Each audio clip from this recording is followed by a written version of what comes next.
The Odyssey DLC has been out for over a month now, and even cooler mods than in my previous video have been released. So today I'm gonna show you the best ones so you really gotta try in your next colony. First up, Smart Odyssey is a lightweight mod that adds icons for map features, because pictures are way nicer to look at than boring text. It also lets you adjust how common landmarks and map features are. Bigger graph ships and other Odyssey spaceship related settings lets you fully customize graph ships, how much substructure you can build, the number and range of thrusters, the maximum number of graph field extenders and their range, the capacity of chem fuel tanks, and the power output of the graph core power cell. If you didn't get it already, this mod lets you build insanely huge graph ships. Odyssey Transport Shuttle is the successor to the old Transport Shuttle mod, which is now dead. It uses the new DLC flight mechanics and adds new shuttles. The Passenger Shuttle, which is the default Odyssey one, a transport drone, and a Mechanitor ship. You can rotate and paint them. Now Etric ship is something different. It turns your high-tech graph ship into a magical medieval skyship, powered by azure crystals and Etric artifacts. Or at least that's what the mod creator says. Personally, I think it runs on thoughts and prayers, so good luck taking it into space. Jokes aside, it's a really cool mod. Every part of the graph ship gets renamed and retextured. Like the grav engine becomes the Etric core, and fuel tanks become crystal reservoirs that consume Etric crystals, made by refining stone chunks. Perfect for a fantasy or medieval tribal playthrough. Complementary Odyssey adds some quality of life content to Odyssey. VEC doors act like normal auto doors but stop oxygen leaks. Twin thrusters are an upgraded version of thrusters, bigger, and they boost your graph ship's max range. There's also the rollout solar array, a compact solar panel you can extend or retract, with higher efficiency in orbit. The terrain scanner lets you scan rock formations for ore vines, both on planets and asteroids. If you want a fresh starting world, terraformed Venus replaces the usual RimWorld planet with a lush hot jungle planet full of swamps and lava plains. It was made using World Builder, which I covered in a previous video. The biomes have new colors for a unique look. This replaces the starting planet, but you should be able to travel between planets using Save Our Ship. The VEC world is another World Builder planet, a vacuum wasteland made of vaxstone, with a constant temperature of -75 degrees, that's -103 for my American friends. So no naked brutality runs here. There are no animals or plants, and no faction except mechanoids and the trader guilds in orbit. It's great to pair with terraforming asteroids because this place is kinda like an asteroid. The terrain and mountains are all vaxstone. Terraforming asteroids adds an atmospheric projector that creates breathable,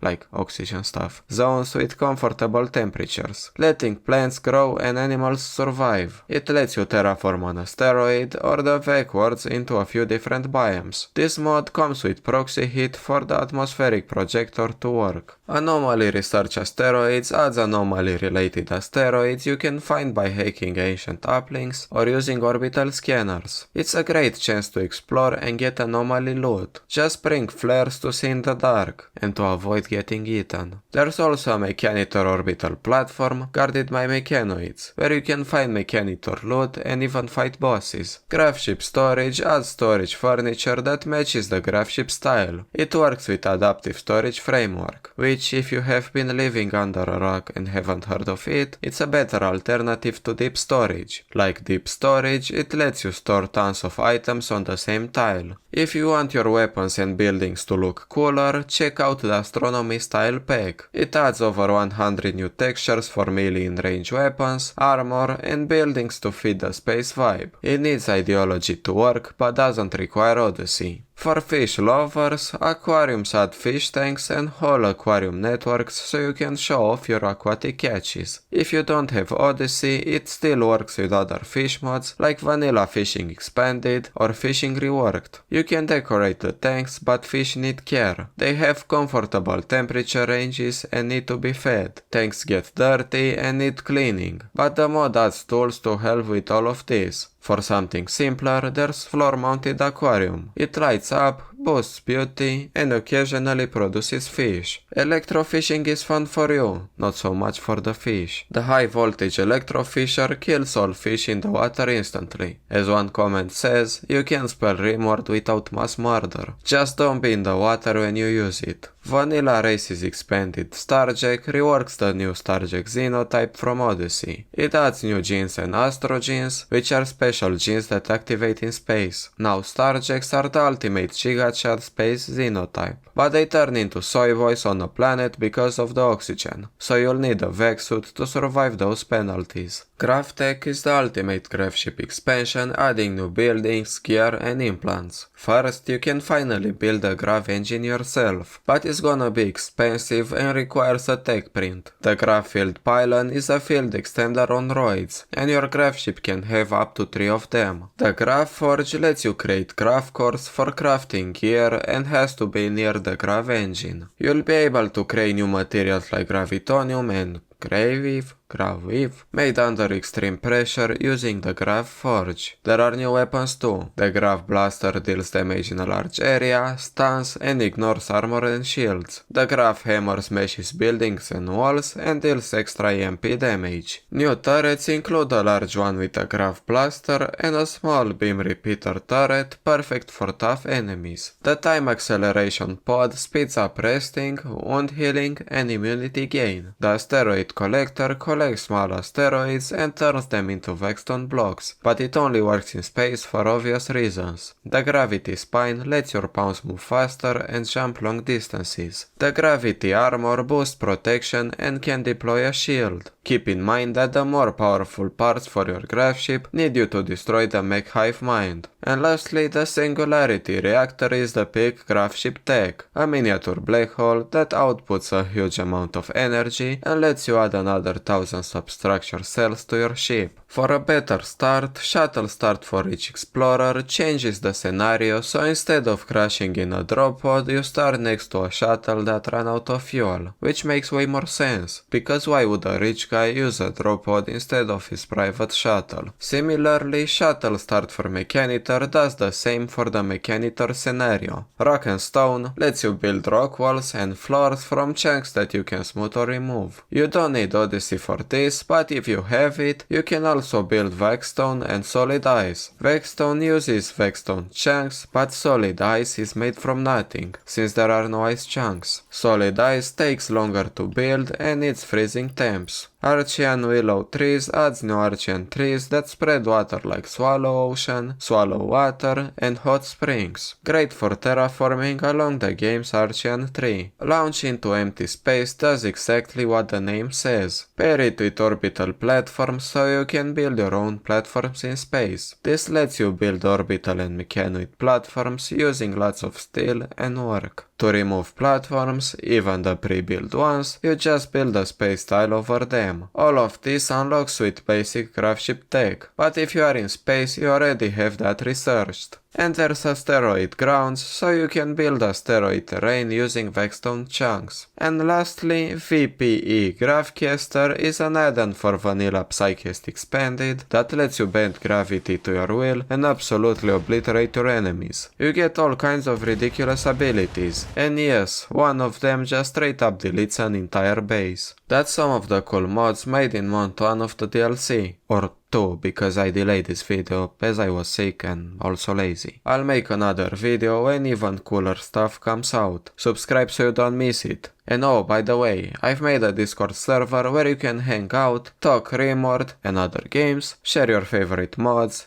and of course, post memes. You can find links to the Discord server and all the mods mentioned in this video in the description.